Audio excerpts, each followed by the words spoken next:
winner at $17. They whack too good. And remember back in January, they found the Magic Millions double at over 200 to 1. The question is, why do you keep missing out? Aren't you sick of backing $2 favourites that get rolled? Aussie punting battlers have continued to deliver, and over 80% of those who trialled the battlers recently have extended long term. Big races, big record, big odds. It's time. Join the Battler Army at AussiePuntingBattler.com. Think, is this a bet you really want to place? For free and confidential support, visit gamblinghelponline.org.au. Like your Quinellas, Exactas, Trifectas, First Fours, Quaddies?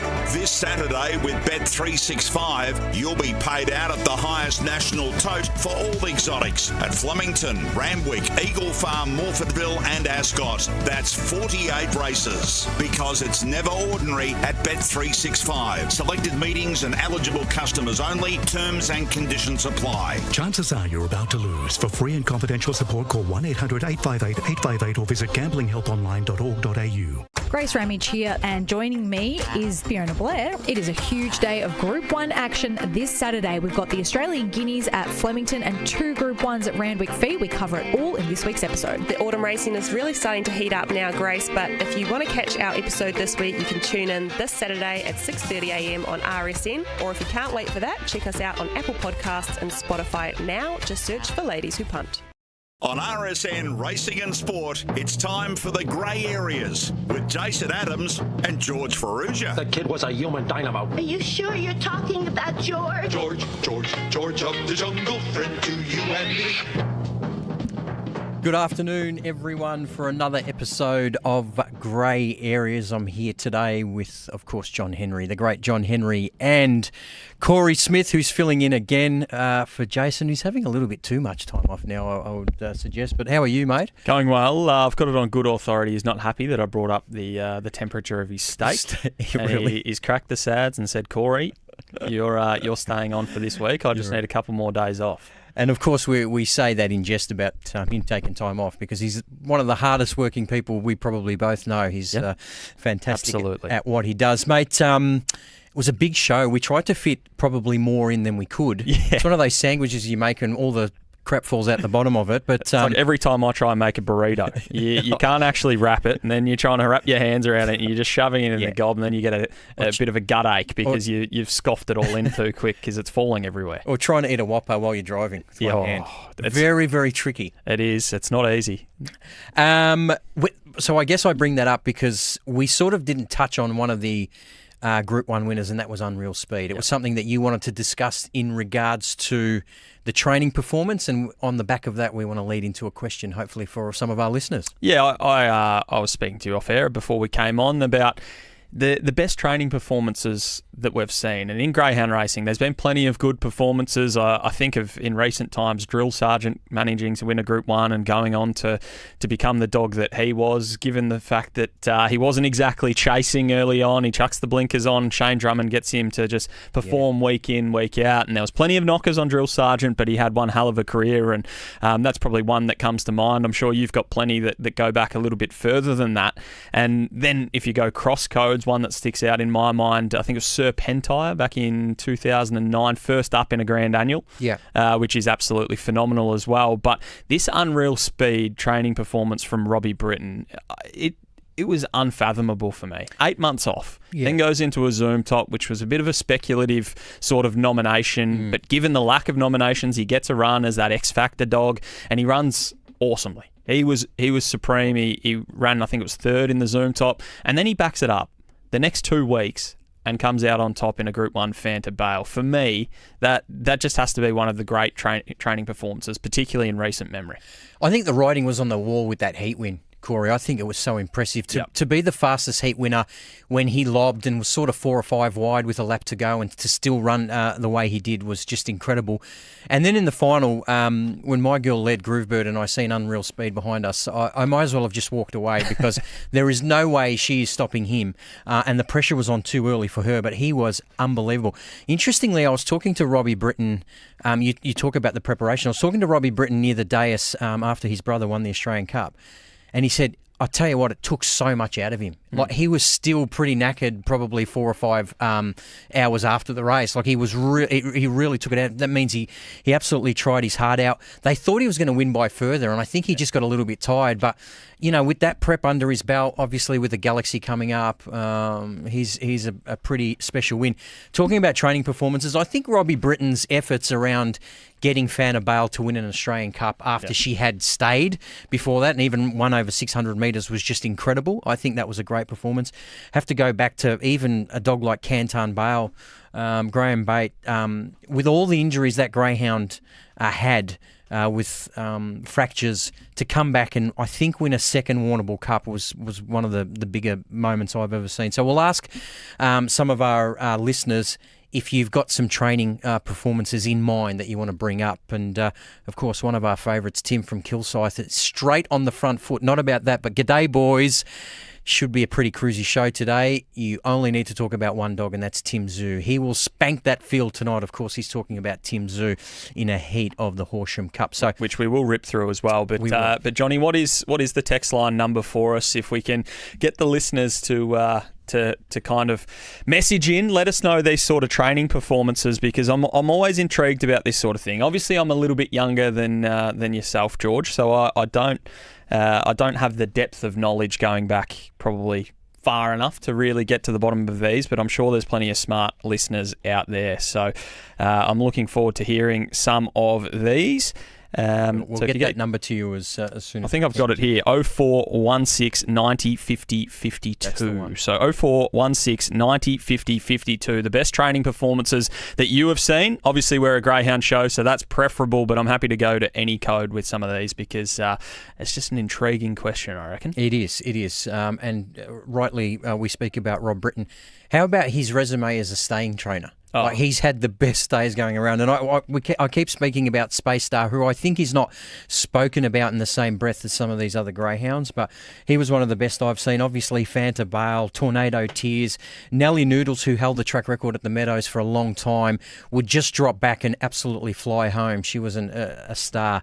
So we'll wait to hear from some listeners. Well, just on Robbie Britton, he was having a glass of rosé after the last on Saturday night, and we're having a bit of a discussion. It turned into a bit of an interrogation from me towards him, and we were talking about some of his stayers and who he considered the fastest, who he considered the best, and we were just talking about names, and it was name after name: Space Star, Tornado Tears, Here's Tears, Rip and Sam, Nelly Noodles, as you mentioned. Yeah. He's now got unreal speed. Like, it's just an absolute murderer's row of stayers. Isn't it? It is unbelievable. You know, the funny thing too is he's such a modest guy, Robbie. Yeah, absolutely. But I remember one interview we had with him on RSN, and he had a cockiness about him when he trained Tornado Tears. He just felt like he was unbeatable as a stayer when he was at his best. So, interesting times. But Robbie, been a little bit quiet as a trainer, I suppose, in terms of the big stage, but to get unreal speed up and about, and if you can keep him sound, could vie for that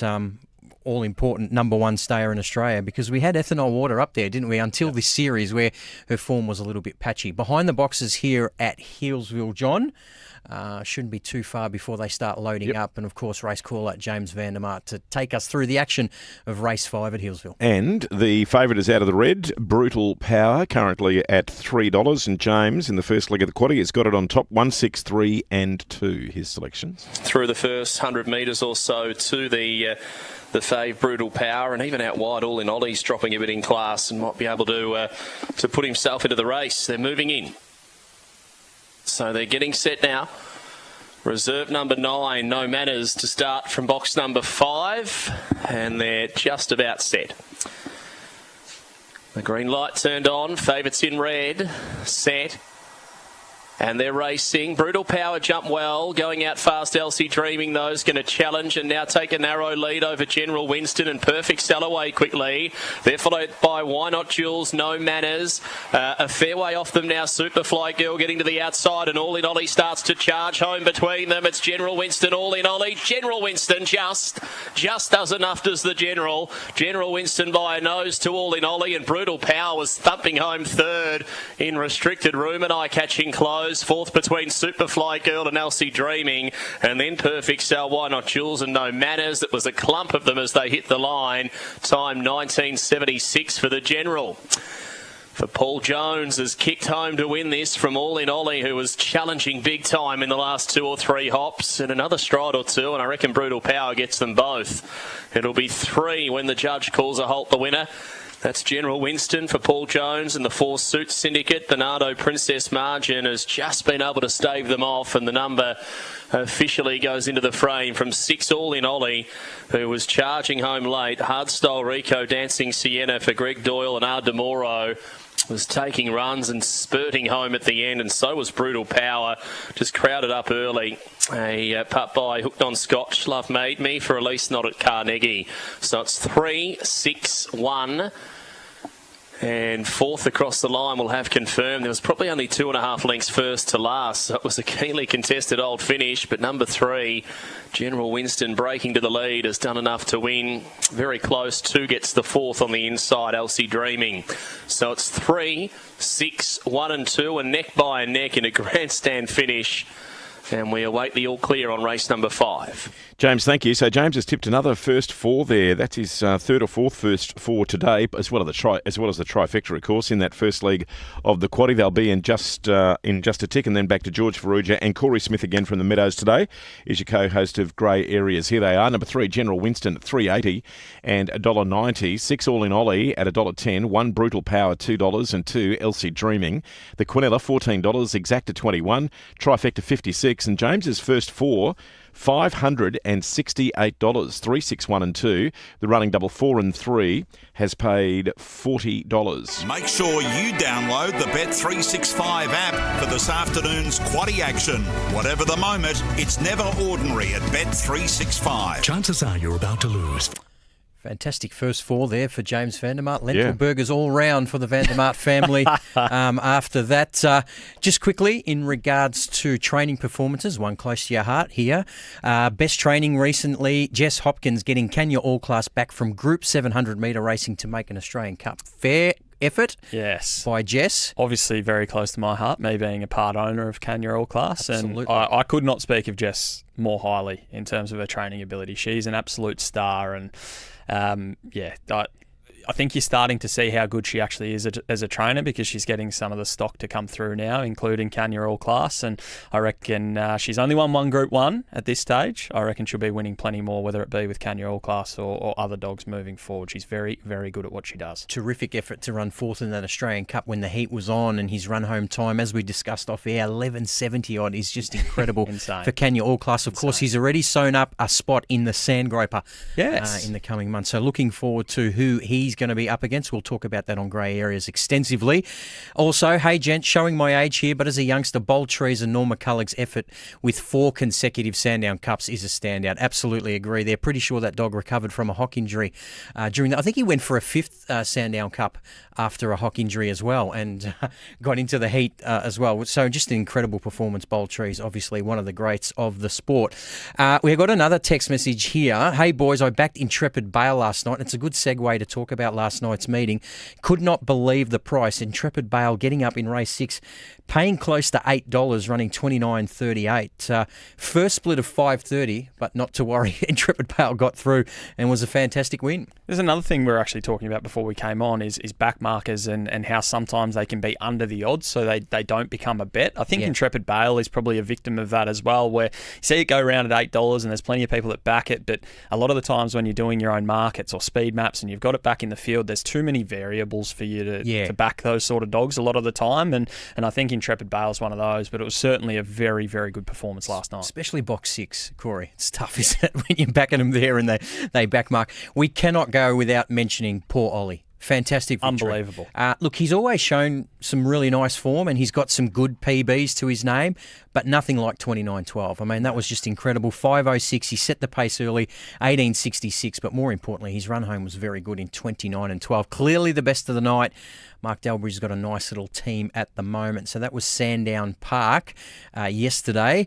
One of our bets got up, Greyhound that I own, Van Wyck. We mentioned it opening at $4 on Sportsbet on the day before, finished at $1.50. So your money was on Corey. I seen something on Twitter that he was your best bet as well. So thanks for taking my price there, mate. It was one of those ones where you go, you look at the $4 and you go, that is just insane. But then he came into about $1.50, $1.60. Was I willing to take that price? Probably not. But when they open at that sort of price, it's a price-related best bet, and some of those happen. One of them happened that didn't come off last night for me, which was Tully Luna, who I thought would get plenty of room. I thought she might be able to lead that field up, and she just dwelt at the start, and I think she was similar.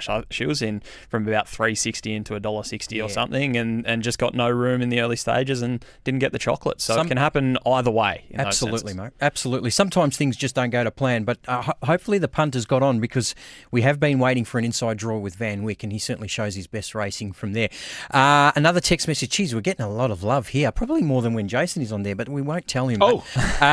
Georgie, please congratulate Corey on the wonderful show the Meadows put on once again over the carnival for all owners, trainers and punters. We echoed those thoughts at the last show. I think the Meadows have really nailed what you guys are doing at the moment. I think with a little bit of a younger twist to it with you and Scotty there, mate, I think it's absolutely fantastic what you two are doing there, and obviously the great team behind you. What about Jackie Greeno winning the Phoenix with Wow She's Fast at her 7th start? What a trainer, what a dog. That's from Tony, correct. Yeah. I have to admit, I keep putting my hand up. I was surprised Sportsbet went so early with Wow She's Fast in that Phoenix. So did I. Yeah. I was... Obviously, we all saw that debut, 27.5 lengths win or whatever it was. That was an unbelievable victory, but I was a doubter leading up to it. Obviously, she came up with a really nice draw, had Spotted Elk on her inside who went to the rail, Aston Rupee on her outside who used a little bit of the track. So she got the draw, but you've still got to win it. And win it she did. And I actually think the training performance comes with backing her up the next 2 years as well. She wins it again, the back-to-back, and then she runs, I think it was 4th in the 3rd year.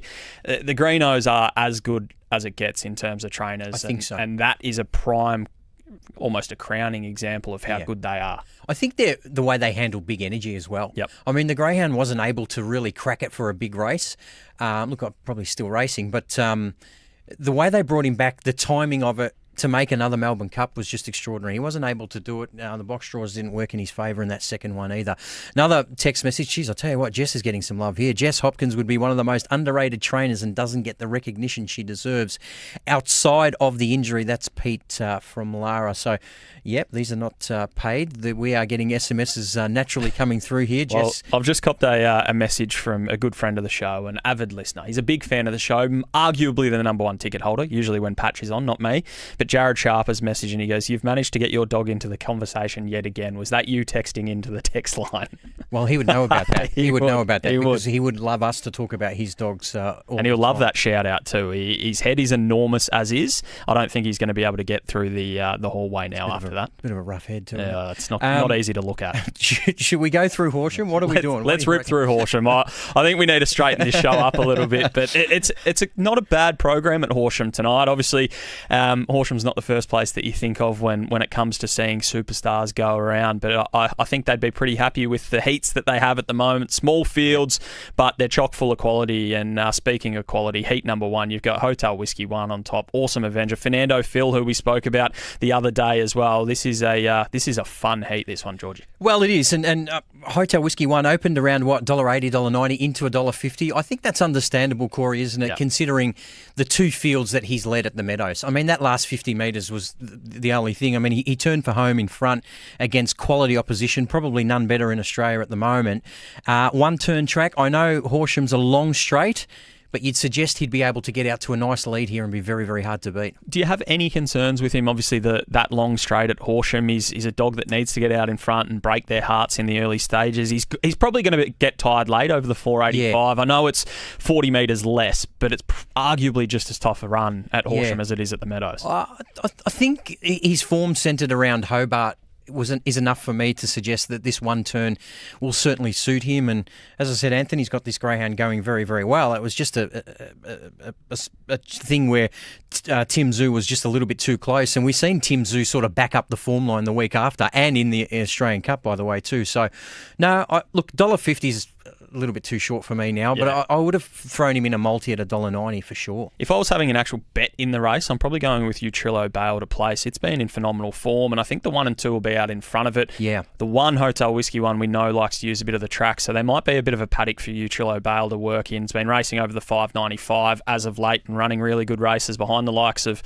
Vincent Bale, Zipping Kai, and then dropped back down to the 525 and got beaten by the likes of Excavation. So it's a dog that I think will run a bit better of a race than its price suggests. But what about heat number 2? We see Zipping Hopkins at the top of the market. You've got to have some fair nurries to be taking him as favourite after the way he came out of the boxes on Australian Cup night. He's just one of those gentlemen that leaves the door open for ladies and says, you go first. He's always last out of the boxes. And so for those that are willing to have a punt on him at $3, I'm suggesting that if you are, you would know his racing pattern. He's going to get back and power home. Horsham would suit him, there's no doubt about that. But is Poor Vortex and these type of greyhounds going to set up too big of a lead? I suppose that's the question here, because Poor Vortex is a very, very fast greyhound. There's a couple of other young greyhounds on the rise here, but Nangar Jim, is he in your line of sight for this race? Yeah, I think so. It's probably a no-bet race for me, to be perfectly honest. I'm happy to just sit back and watch this one. But Nangar Jim, we saw his just unbelievable run of form at Sale, where I think he broke the track record 3 weeks in a row, which is unfathomable for me. His Meadows run a couple of weeks ago, 29.85, when leading all of the way, was superb as well. So I'd probably rather be with Nangar Jim, knowing he's going to be up the front, if not leading, rather than a dog like Zipping Hopkins, who's clearly got the biggest engine, has the runs on the board, made an Australian Cup final, placed in a Warragul Cup, but will get back in the field. So it's a tough heat to try and pull apart. Heat number 2, George. It certainly is. Heat number 3. Now, probably one of the informed greyhounds in the country is Tim Zoo, isn't he? I mean, those 3 weeks at the Meadows, barring a head finish or a head bobbing finish, would have been one of the great Australian Cup victories. To go back to back would only have been the second greyhound to do it. He won from box 1 in one heat, in one final last year. People thought, including me, from a wide draw he was going to struggle. He just put himself into the race again. He's $1.30, so again, there's no value here. Vacant box on his inside. He's going to want to look towards pushing towards the fence. Very, very hard to beat here. Clearly. Yeah, incredibly hard to beat, but $1.30. I don't take $1.30 about many dogs, and I'm not going to take about $1.30 about a dog that is still unsuitably drawn. I know he overcame it, particularly in the first 2 weeks of the Australian Cup Series with the Temley, and then his semi-final wins, and then he obviously ran a super race from the widest of draws on Australian Cup final. But $1.30 short enough when you've got Riversdale Mick and Zipping Kai, who are likely to be putting pressure on him early. But you never discount a champion, and Tim Zoo is one of those. Heat number 4 is another intriguing one, a really wide open race. Stomping's the favourite at the moment from Poor Utility, Amron Tiger, Bebop Jazz, Idyllic James, Ethanol Volume drops back from the Rookie Rebel, and then Holden Bale is the outsider of the field, only at $10. It's a little bit of a Swindon-esque market, this one. Yeah, it is. Look, Stomping, he's one of my favourite greyhounds. I think his versatility over 500 and 600 metres, Corey, is absolutely fantastic. Vacant box in his inside, can show good speed. That's where he does his best racing, when he's a get out and go type. I think the distance suits because of that long straight, as we have discussed. He's certainly a strong enough greyhound. So I've got a lot of time for Bebop Jazz. Very fast winner at Sandown more recently, but Stomping for me, as you said, shopping around the $4 mark only because of the openness of this field. Only one greyhound's in double figures at the moment, and that's Holden Bale, who's no slouch. So probably the toughest of the heats, but Stomping for me. You? Bebop Jazz for me. I think this is one of the better plays on tonight's program. I'll be chiming into this one at around the $5 mark. You've got Ethanol Volume on its outside that likes to use a little bit of the track. Amron Tiger's not particularly quick early, so Bebop Jazz needs a little bit of room in the early stages. Yeah. I think the 485 will really suit. The big straights at Horsham, I don't think are going to be a disadvantage. You touched on that last Sandown run, which we haven't seen since. It was about a month ago, and the 29.11 there was absolutely red hot. But I like Bebop Jazz in heat number 4, so that's where my money will be going, and hopefully we'll be collecting a little bit of cash afterwards as well. Beautiful. And this last heat's a cracker as well, isn't it? A ripper. We get to see Flying Zulu versus his ex-kennelmate in Joey the Jet. Spoke to Anthony as a party, said Joey the Jet's settled in quite well. he will be looking towards the fence. So that early tussle between those two greyhounds is going to be interesting. Probably a little bit of value around Leo Bale here. Yeah. I mean, he's a very, very fast greyhound. He's got really good speed. He needs to outdo Flying Zulu early because we know Flying Zulu's the superior greyhound when push comes to shove if they're turning for home. But that's where my money's going to go at around the $8.50, $3.20 a place. I know it's only 2 dividends, but Leo Bale certainly hasn't done anything wrong in the last month to suggest that he couldn't run a nice race here. What are your thoughts on Matlock in this one? At his best from this draw, I think he ticks a lot of boxes. He's had 5 starts from box 8 for 4 wins and a placing. He's ideally drawn out there. There's dogs like Joey the Jet that are going to want to get across to the rail. Motion Sensor's drawn where he wants to be, down near the rail as well. If he's at his best, which it is a big if because he's coming off about a 100-day spell. Yeah. But if he's at his best, $6.50 and $2.70 particularly the place looks like a reasonable bet. Yeah, I mean you're getting those odds because of the unknown, aren't you? I mean he's with a very good trainer, Michelle Malia. She wouldn't have him in if she didn't think he was ready, but can he defeat Joey the Jet and Flying Zulu who have had better preparations? That's the question. But you're right. I mean, what a greyhound he has been on provincial circuits. And then come to town and recorded some very nice time as well. But he's won 23 of 45. He's certainly a winner. Absolutely. And what about an all-in sort of play? If we were sitting here saying who's going to be the winner of the Horsham Cup, George, I know this is a question without notice, but I'm really intrigued. I think this is a properly open series. Tim Zoo's going to be hard to beat, as the betting suggests. Hotel Whiskey 1 if he gets through. Could it be any of those probably 4 or 5 dogs in that final heat? I'm probably leaning towards Tim Zoo being the toughest to beat personally, but you're not going to get much of a price. No, you're not. Look, I'd lean towards Hotel Whiskey 1. I think, especially if he can draw well in the final. He's one of those greyhounds that you don't mind him drawing off the track a little bit. Hotel Whiskey 1, obviously. And that run to the first corner at Horsham should suit him. I've seen him win provincially so impressively, of course, broke the track record at Ballarat. So I know it's a little bit further, and I hear your views on the long straight. They call it the Flemington of greyhound racing, Horsham.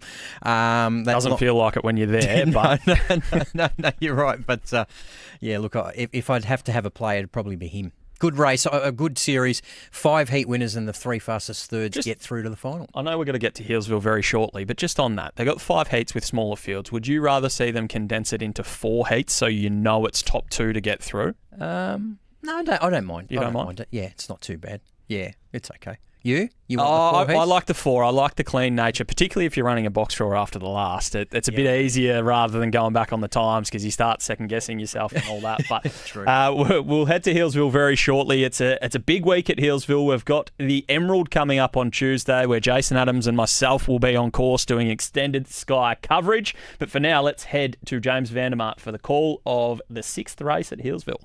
Is on with those heats of the $20,000 to the winner straight race over 300 metres. Heats are on Tuesday, final next Sunday, and they're about to load here race 6. So Rapid Fire Morris, it's a short price, $170. Joshy Duncan down from Mount Camel, one of 2 trainers that call Mount Camel home. Cameron not being one, and he's drawn box 3, and you wouldn't believe it, Josh Duncan right beside him. So the 2 Mount Camelists have made the journey down here, and they're drawn 3 and 5 respectively, nearly beside each other. They're just about set. $1.70 about the yellow. And they're set to run now. The green light, they're ready to go. Often racing, he missed it, Rapid Fire Morris, and away fast near the inside, Clara Stella, showing speed, Burracook and Irish Brew. Tali Marvel getting to the outside with Remember What. James's Entity's a fair way back with Rapid Fire Morris, and at the end, Swooping Swan, it's Burracook and Irish Brew. Coming at them late, Clara Stella, but lifting Burracook, draws clear. Burracook won it by a length and a half at the end from Irish Brew, and third, Clara Stella. Close up to their outside, Rapid Fire Morris from Tali Marvel, Swooping Swan, James's Entity, and Remember What won a last in. Tough little win to Burracook, time 1964. Staves them off, number 7 for Glenn Bayan. Fernando Bale, Magic Moon Dust. That was start number 49 for win number 12. He's been well placed. And he takes it out here, making it 2 wins out of his last 3, doing enough to beat the 8 Irish Brew for Jenny Thorpe. Tracked the move of the eventual winner, and they went toe-to-toe for a long time. A little bit of a margin between them at the end. The runners-up, trained by Jennifer Thorpe for the 4-leaf Clover. Syndicate, Fernando Bale, Captain Jackie, and third across the line was number 3. That was Clara Stella. For Cameron Knott, Sambora, Brocky and Zinnia was the first of those Mount Camel trained greyhounds across the line in race number 6. 7-8-3-5 the numbers, 1963 was the time. Just awaiting the all clear to come. We'll have more in just a moment to wrap up race 6 on the numbers 7, 8, 3 and 5. Number 7, Burracook at $5.30 and $1.70. 8, Irish Brew $1.80. 3, Clara Stella $2.60 and 5, Rapid Fire Morris. The Quinella $24, Exacta $32, Trifecta $432, and the first 4 $1,164. 7, 8, 3, 5, all official. The running double 3 and 7. That's the Quaddie League so far. George at $30. Back to you and Corey. Yeah, we're going to wrap it up soon. We got another SMS through. Gee, they're coming through today. What a sire that Alan Britton is, producing 2 Group 1 winners on Saturday night, obviously, with son Rob and Jeff.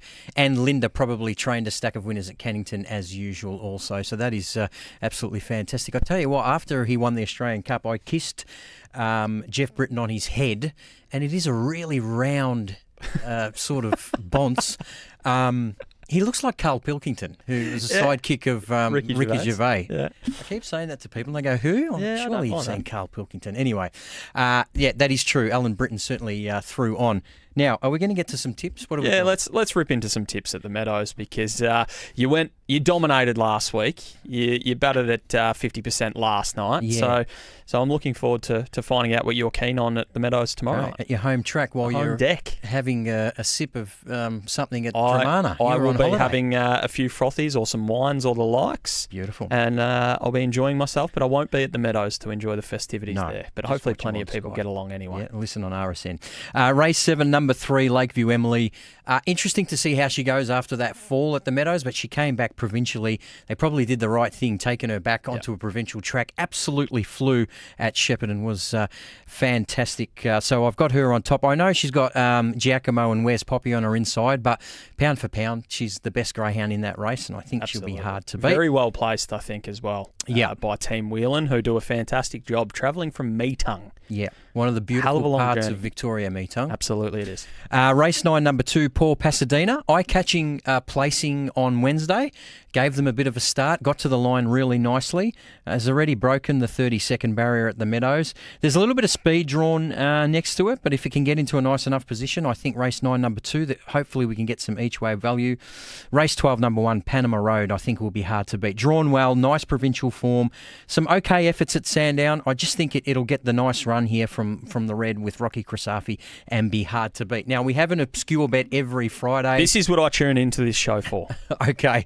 Look, it's nothing too special, but tonight I think GWS at the line, -9.5 against Carlton, will get the job done. Matches again. Scratch match, GWS v Carlton, I think will win, and we're going to get into the real stuff next week, where me and Jason go head-to-head with Sydney versus Hawthorn. Gee, Hawthorn would need to improve after going 0-2 in the pre-season. What about your pies? They're calling them flag pies again, mate. And you too? You're both pies, We are man. both pies, yeah. Okay. Lids off. We beat Richmond, who might win 2 games for the year, and everyone's calling us flag favourites again. I love it. 20 straight goals. Yeah. 20 goals straight. Anyway, have a good weekend, guys. Thanks, Corey, for filling in. I think Great job, Jason's Corey. back next week, unless he's burning a steak somewhere. So, well, his steak might not be ready from when he started cooking it on Wednesday, so I don't know if he's going to be back or not. We love you, Jace. Talk soon, guys. Good on you, fellas. It's 26-1, and with a preview of the Terang races today, here is your caller, Adam Crittenden. And a very good afternoon, everybody, from Terang, where at the moment there's a bit of cloud cover around, so the sun's only breaking through intermittently. It's a good 4-track, rails in the true. We've got 9 races on the card. There's no late scratchings. A couple of late rider changes to check. Race 1, number 2, Eastern New Beauty, Daryl Horner's picked up the ride there. Race 4, number 2, Coldstream is Mel Julius. In the same race, 3 Star Wedge is Zach Spain. And go down to the last, race 9, number 6, Super Snitch. We were missing a rider this morning, and that is Taylor Childs.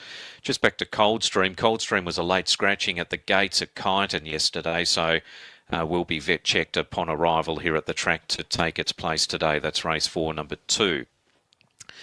A couple that I like today, I'll just repeat what I had with Michael Felgate not that long ago. Race 8, number 4, Tea Tree Lad is the horse I've made the best of the day. Now, the caveat here is that the track plays fairly, of course, because of its leader advantage. That brings a horse like Francine right into the equation in that same race. But Tea Tree Lad's a get-back, run-home style of horse. He's been good in recent runs without winning. And if Francine does go out quickly in the lead, and if backmarkers can run on strongly, well, he fits the mould in that race. So if that can happen for Tea Tree Lad, he's one of the better bets of the day, race 8, number 4. The value runner for me is Vegas Dancer. This is race 6, number 14. She debuted at Horsham recently.